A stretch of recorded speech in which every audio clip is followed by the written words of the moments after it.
Satan, Satan, Satan. No!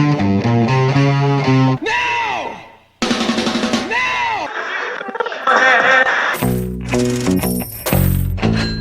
No! No! So you seek to destroy. You got it in your hands. Can you help us? Can you understand? So you are yourself. So you are something. Olá, eu sou Renato Malísia. Eu sou Rafael Sudbrack. Você está adentrando a mais uma edição do Submundo dos Bons Sons, a oitava seria essa, A né? oitava seria essa, provavelmente, se as contas estiverem corretas, a oitava. Oitava edição, já indo pro segundo mês de programa, hein, Rafa? É uma coisa de louco, né? Daqui a pouco a gente completa os nossos 3 meses e vê se a gente é passa aprovado na na experiência, experiência, né? Exatamente. E a partir dessa edição, a gente vai fazer uma sessão de 5 programas com álbuns icônicos segundo o Submundo dos Bons Sons, é isso? A gente quer trazer alguma discoteca básica, a famosa sessão discoteca básica, do Submundo dos Bons Sons, ou seja, discos que você deveria ter ou ir atrás do Ou Submundo. ao menos ouvi-los. Ou ao menos ouvi-los, né, nas plataformas variadas que existem. E a gente decidiu aqui, antes de gravar, que vão ser 5 discos de 1981. Vamos começar com o ano de 1981. O porquê?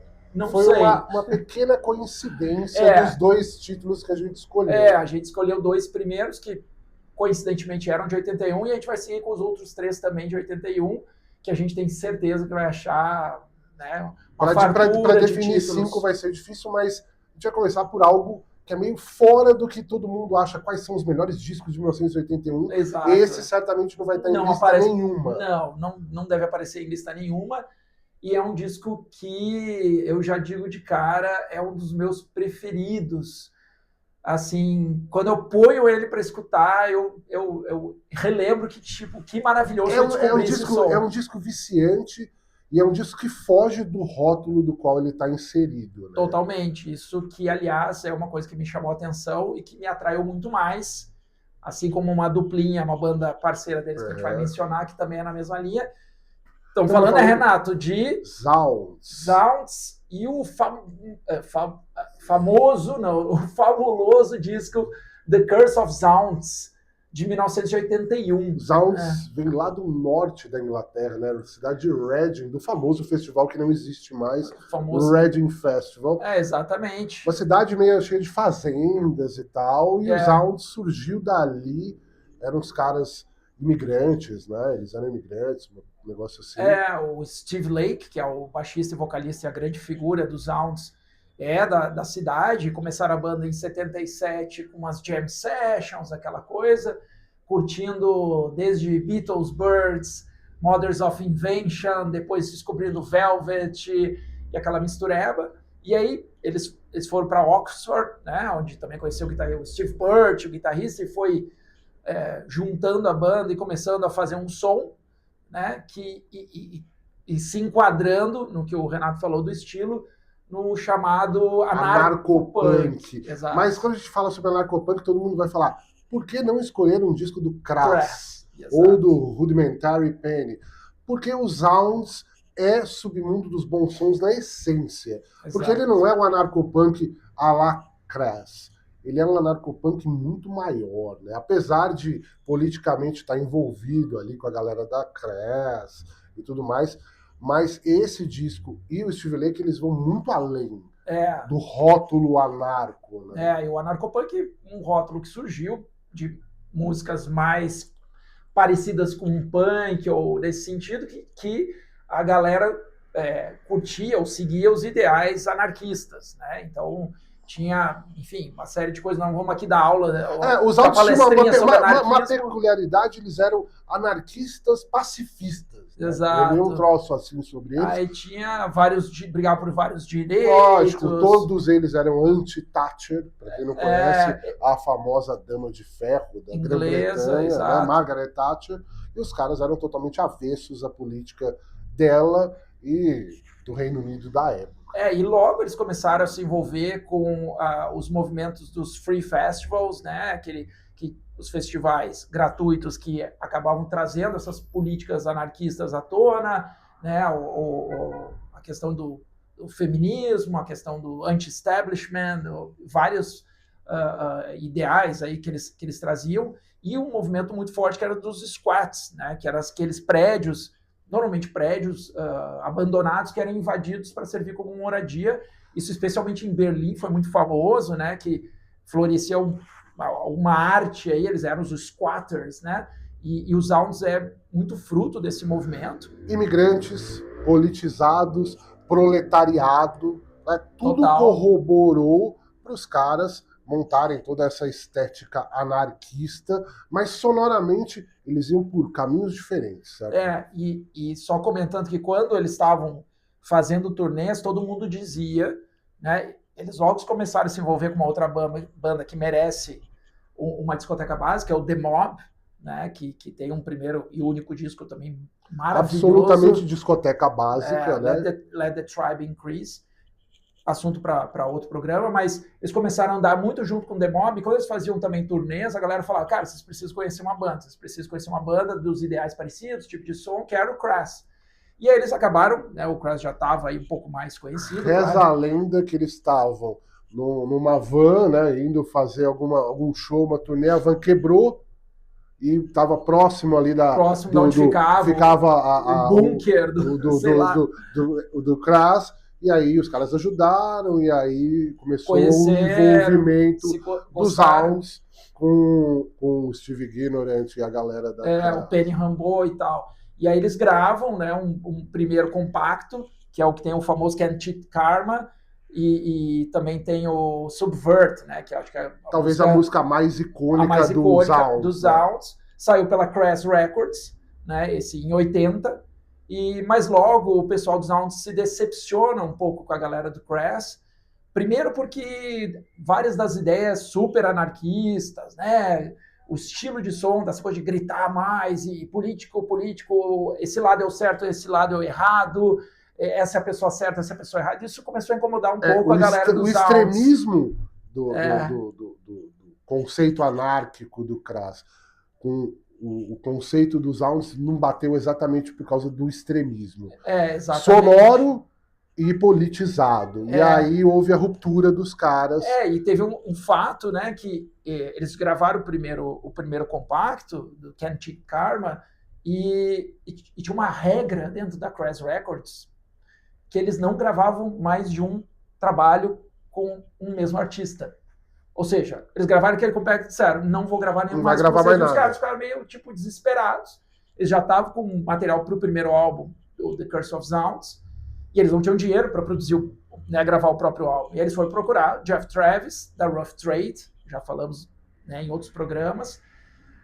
O Travis comenta que os caras vieram procurar ele, curtiu o som, curtiu a ideia dos caras, o que estava rolando, e lançou, né? Então esse é um lançamento pela Rough Trade. Você já imagina, eles foram uma das principais gravadoras independentes ali que estava surgindo no período. Poxa, então, 81, né? Então, e o Geoff Travis gostou dos caras, principalmente porque eles não eram o tal do anarco-clássico ali. Eles tinham um som mais ríspido, sisudo, lento, e até melódico, né? E até melódico. Que tinha muito do Crass, de outras bandas similares, aquela coisa da guitarra mais barulhenta, normalmente vocais mais gritados, aquela coisa da raiva, né, saindo para fora, e que tá tudo bem também, é uma outra vertente, tudo certo.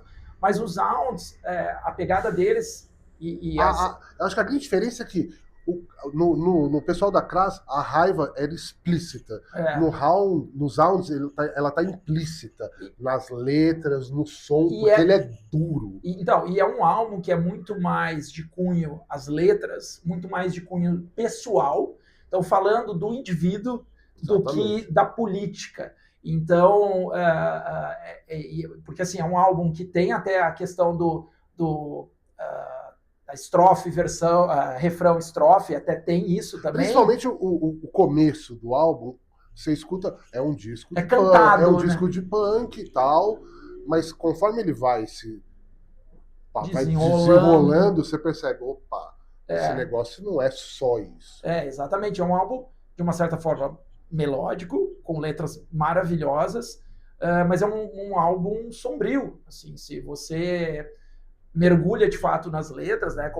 O álbum começa iconicamente com Fear, né? Uma música sobre medo e, mais do que isso, uma música sobre paranoia, né? E é uma música que é engraçada, é uma música que tem tudo a ver com os dias de hoje. E é o pavor, né?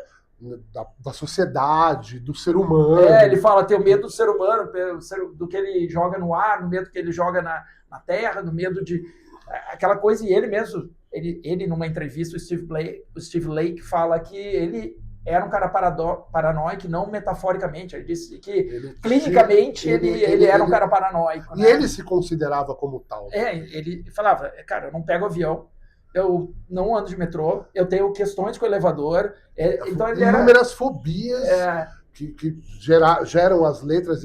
Ele é um dos grandes letristas dessa geração. Né? Isso é um ponto alto para mim desse disco, além da melodia. Assim, você está escutando um disco de anarcopunk, mas é numa pegada melódica maravilhosa, e quando você acompanha as letras, né? Até que vem com o encarte. Esse aqui é um Repress que saiu pela Overground. Aliás, falando sobre o disco, tem que explicar a capa. A história da capa já é sensacional. Vamos falar da capa, né? Então aqui tem as letras tudo escritas à mão. Tem música que tem a participação da Dina Burt do Raincoats.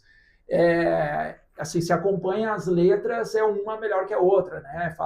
Fala muito dessa... Desmystification, né? Uma letra sobre escapismo da sociedade e tudo mais. Então, tem uma que é sensacional, que é Die He Jump.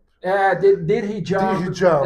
Que são 8 minutos, uma banda de punk, 8 minutos, que conta, resumidamente, a história de um garoto suicida que está caminhando para um penhasco e se joga e se mata. E aí ele se jogou, alguém empurrou ele e tudo mais. Fica dúbio o negócio. E tem uma também excelente que é sobre os squatters, né? Que é ele cantando um ponto de vista de um vizinho de um squat, criticando esses caras que agora estão morando aqui, que absurdo e tal. E o final da música, a situação econômica da Inglaterra não era das melhores, o cara canta, me mudei para um squat, né? Porque ficou sem grana e teve que sair do apartamento. As letras sensacionais, a gente já entrou já no âmbito das músicas. Tem New Band, que fala sobre aquela obsessão dos semanários de trazer novas bandas e novas bandas e novas bandas e descer goela abaixo. Ele critica todo esse conceito. Assim, as letras são maravilhosas. Essa aqui é uma versão do disco branco, saíram várias cores pela Overground. Isso aí saiu ali em 2014 até 2019. Já está esgotado essa alguns versão Repress.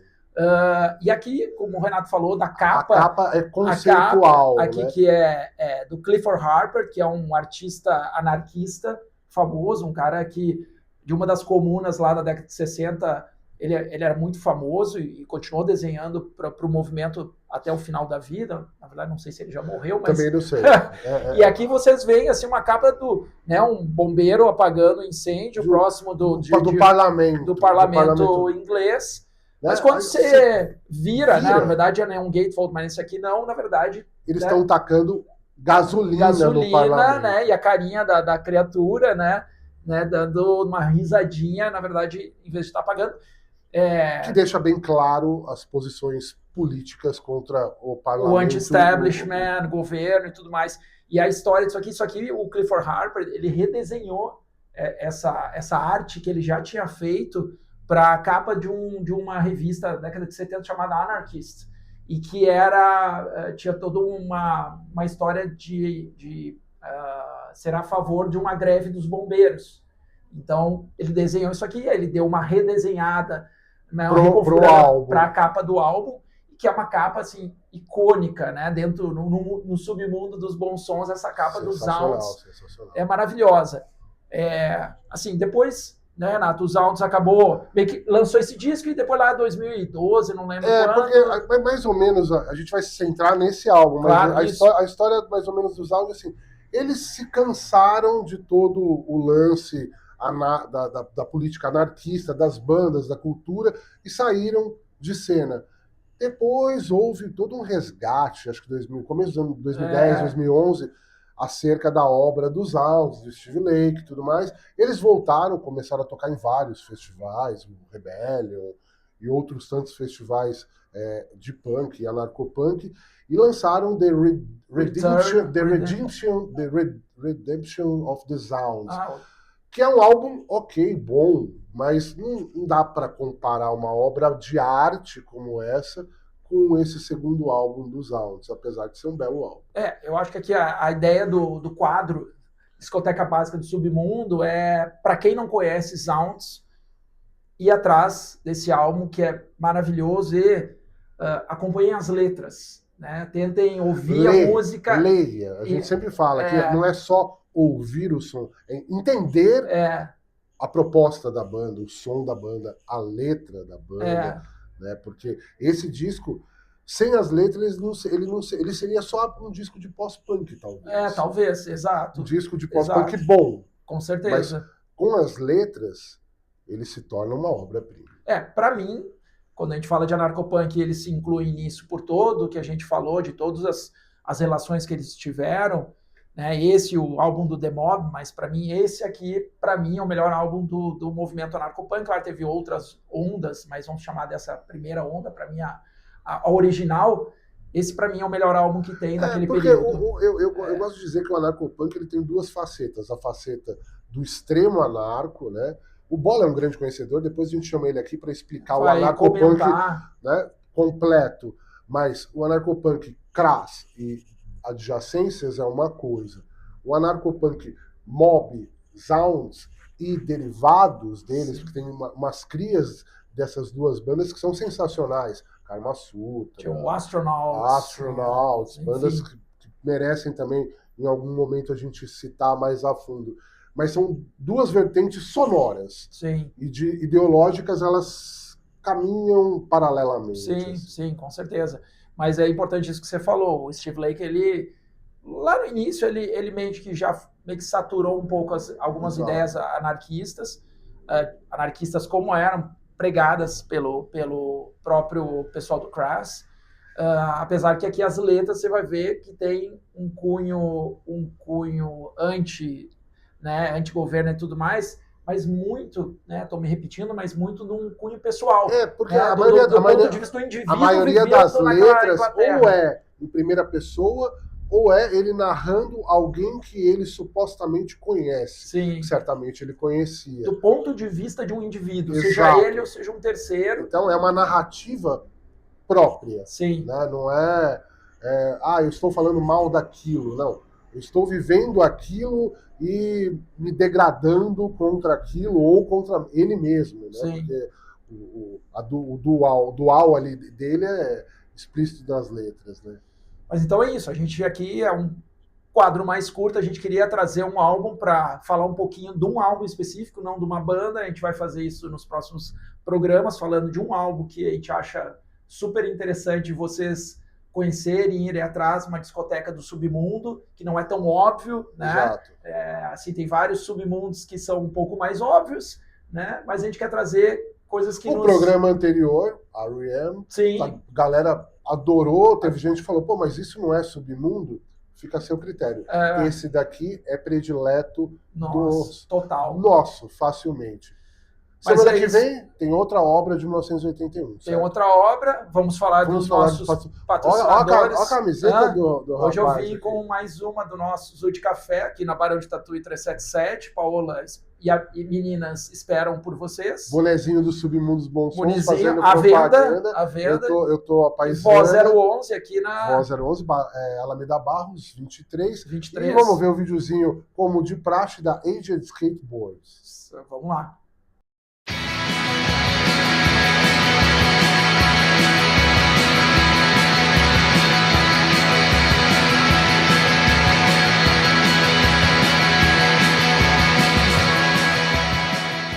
É isso aí.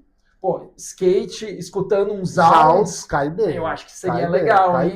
Cai bem. É isso aí, então. Semana que vem, mais um disco de 81, Discoteca Básica de Submundos, para vocês, se não conhecem, correrem atrás, ou se conhecem, escutarem de novo. É isso aí.